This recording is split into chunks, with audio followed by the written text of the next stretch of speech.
Hey humans, what's up? I'm Brianne Williamson. Thank you so much for clicking on this video. It means the world to me that you are here to enjoy these absolutely insane confessions by queer people in our community. Let me tell you, after scanning some of these, we gotta watch our backs. As we know, queer people are mentally ill. I'm just kidding. If you're queer, you can say that. If you're a straight person watching and you consider repeating that, I will hunt you down. Also kidding. Let's get into this. This is going to be juicy confessions, okay? They're anonymous, so the more insane, the better. And examples could be like, I still love my ex, or I've never told my partner blank, or I stalked this person on social media for years and years and years, and I'm still in love with them and they don't know who I am. Just as a little sample. And I'm really, really enjoying this reaction series. We've done hookups, we've done first dates, and now we're doing confessions. If you want to get in on this and you want to share your story anonymously, the link will be in the description down below. As always, I have no ads because brands hate gay people. So I hope in lieu in that you will allow me to plug the creative endeavors that I've been working really, really, really hard on that have cost me a lot of money, yet will be free for you. I really, really hope you will support me in that. And jokes aside, I really do appreciate it. I have worked my butt off this year on creating a 6-episode web series that will be free on this channel. Again, no sponsors to be found. Brands, support, where are you? Not here. They're not here. So any amount of support that you give us is so appreciated. If you head over to Instagram at Basement51 Series and give us a follow, we're almost at 2,000 followers. That's the kind of stuff that is going to be able to help us get this made into a full-blown TV show, which is a dream. So I really, really appreciate it. Also, subscribe, turn your post notifications on. It's free to do, and it really helps me out as a queer creator. And over on Patreon, I am posting the reaction series to The Real L Word. There's going to be 9 videos posted to Patreon. Episode 1 and episode 2 are up there right now completely for free. So you just become a free member and you get to watch. Basically, I couldn't put them on YouTube because Daddy YouTube got mad. Everything is linked in the description down below. I know this was yappy today. I'm sorry. I just, I work really hard on this stuff and it's free content. But again, I put a ton of hours into it and a ton of money into it. And truly, I have not had a brand deal in like 6 months. So I gotta plug my stuff, and I appreciate y'all listening. So let's jump into this video. Are you subscribed yet? I'm looking at you. You think, oh, she can't be talking about me. She's not looking at me. I'm looking at you. First juicy confession. I never told my ex who cheated on me that I got lonely and kissed someone else because of how lonely I was and lacked intimacy. She cheated on me and hurt me so many times. I just wanted to feel wanted. Yikes. Oof. Here's the thing. I relate as someone who has been cheated on in every single relationship I've ever had, besides my current one. And that is the truth. Every other one cheated on. I weirdly relate to this person because I understand the nuance of, at that point, it was probably just over and they were so drained and just heard so many times from it happening that it was just like, okay, well, this other person's showing me attention. On the other side of things, to play devil's advocate, it's obviously a very yikes situation to be getting mad at or feeling disappointed in. And I'm sure there was a lot of heated conversations about someone else's cheating, and yet you have also cheated. You know what I mean? Like, this person somewhere in the world exists thinking they were the only cheater, McCheaterson, in this relationship. When our friend here who wrote in was also a cheater, McCheaterson. So that's a little yikes. But you know what? I hope you cleared your conscience by doing this confessional here today. I'm not a priest, but I'm deciding that I have the same credentials. I don't think the credentials are really real anyways. I think we just decide, right? We just decide who gets to say that people are good people or not. Usually it's just like someone wearing a cloak and they're like, they can say whether they're good or not. Today, I'm going to say whether we're good or not. I'm the official person that gets to decide which of these people deserve to be stoned in the town square. That's my job here today.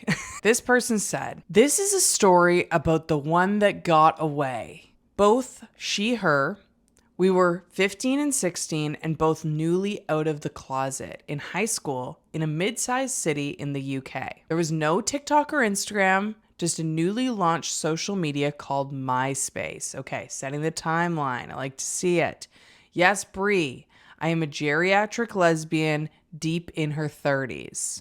Relatable, dude. I hear ya. I like the MySpace timestamp. I was never on MySpace. I missed that. I was a little too young for MySpace, but I'm very aware of the MySpace lore, okay? I was a Tumblr lesbian myself. There are no out gay girls in the whole of my school, so I turned to MySpace to hunt anyone who is remotely queer in my age range. I find this gorgeous girl from the other side of town with dark emo style and zero friends in common. Honestly, perfect. I can relate because with Tumblr, my whole thing was I don't want anyone who actually knows me in real life to find my Tumblr page. I was on there to talk to people from thousands of miles away because it felt safe to do so, and I wasn't out yet. I slid into her DMs, and we ended up going on a date. Okay, wow, that's a win. Okay, that was something that I did not do. Did I have full-blown girlfriends that lived on the other side of the continent? Yes. Did I ever meet them in person? And have I ever met them in person to this day? No. Things escalated and we start dating. Neither of us has slept with anyone yet, but before it could go any further, she hooks up with someone else at a house party and we stop seeing each other. That's sad. A couple of years go by and I check in with her on MSN Messenger. Another throwback. I did love the MSN Messenger. Take me back to the years when I would just get home from school and log into that MSN Messenger. That was the time to be alive. It was beautiful. It was a beautiful time. Okay, so this person's on MSN Messenger to see what's up with this girl, see if she wants to meet and rekindle. But she's 18 and in love with a boy and is moving to a different country with him. Ugh. A couple more years go by and I message her on Facebook to see what's up. Wow, we are going through all of the things. We had MySpace, MSN Messenger, now Facebook. This person's trying it all. Carrier pigeons next. She's 20 now and is unexpectedly pregnant with the boy's baby and back in the UK. I gave up on the idea that it's meant to be and I move on. Oh, God. This is so sad to me. This is meant to be made into a book or a movie, I feel. I truly it's a page turner. I can't wait to see where it goes. So this person says, I end up moving to Canada, having a few significant relationships and happily living my life. One Christmas, I planned to spend the holidays back in the UK, and during the bus ride to the airport, I post on Instagram. We're on Instagram now. I love this jumping around.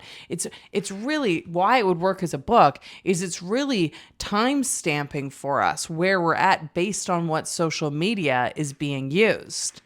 MySpace, MSN Messenger, Facebook, now Instagram. The passage of time is happening through what social media account is being referenced. Write the book if you're this person. I think this is actually great.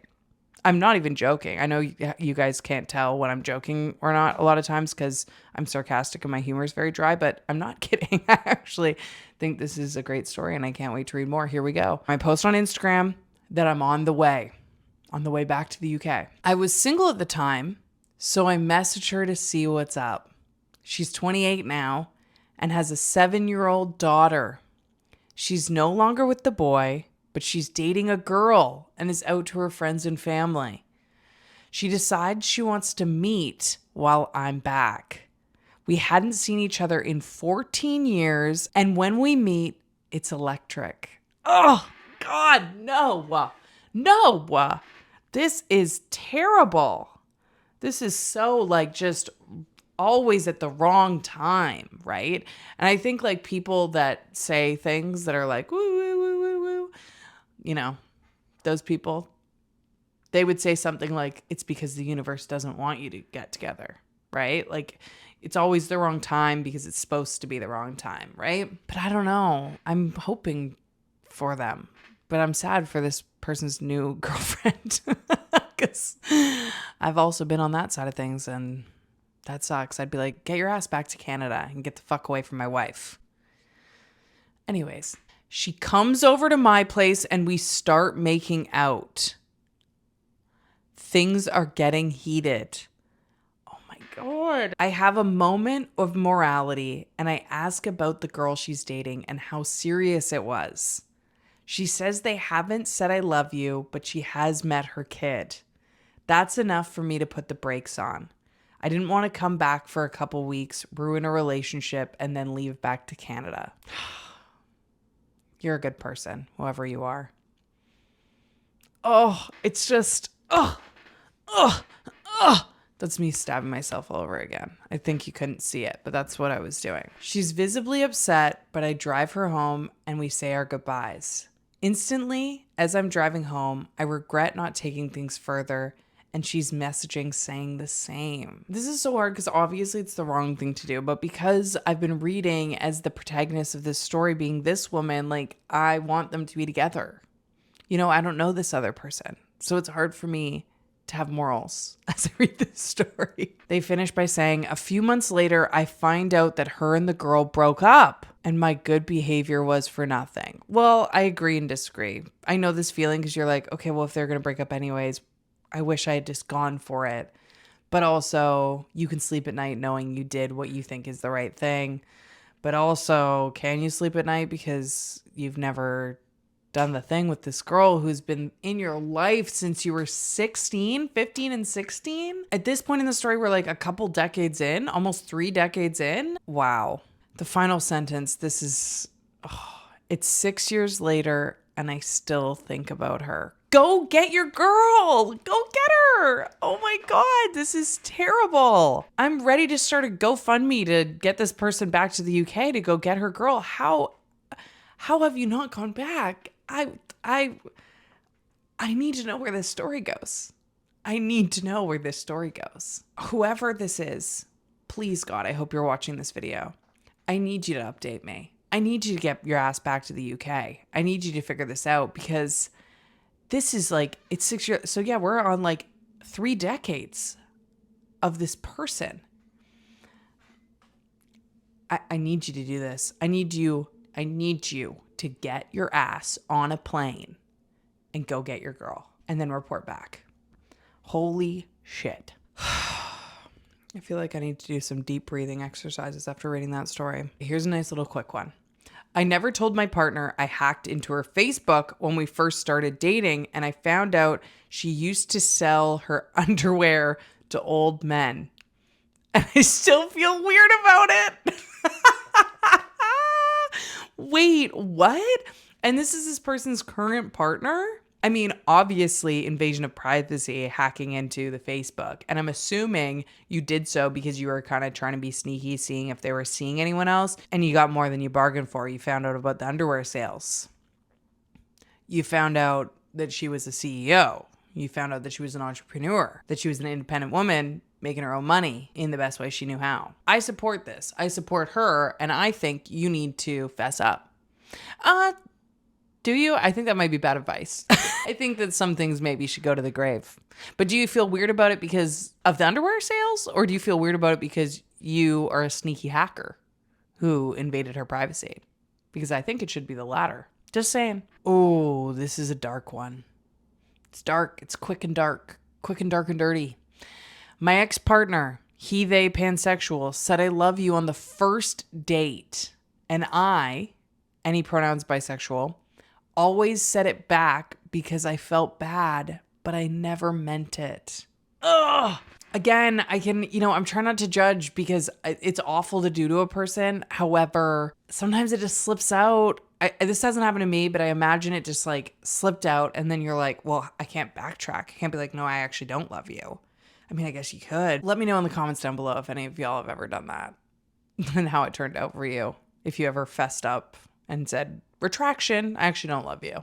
Or if you just kept it rolling. This story is about my girlfriend, she, her, lesbian, and myself, she, her, lesbian.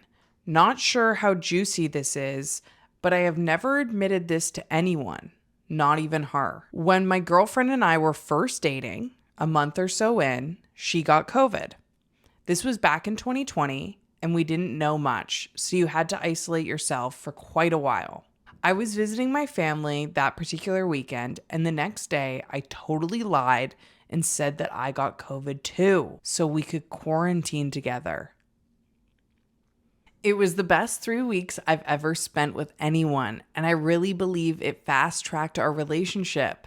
3 years later, we are happily in love, which I think would have happened anyways, and I plan on proposing. I am an extremely honest person, and I feel so guilty that I kept this lie from her. I don't regret it, but should I come clean?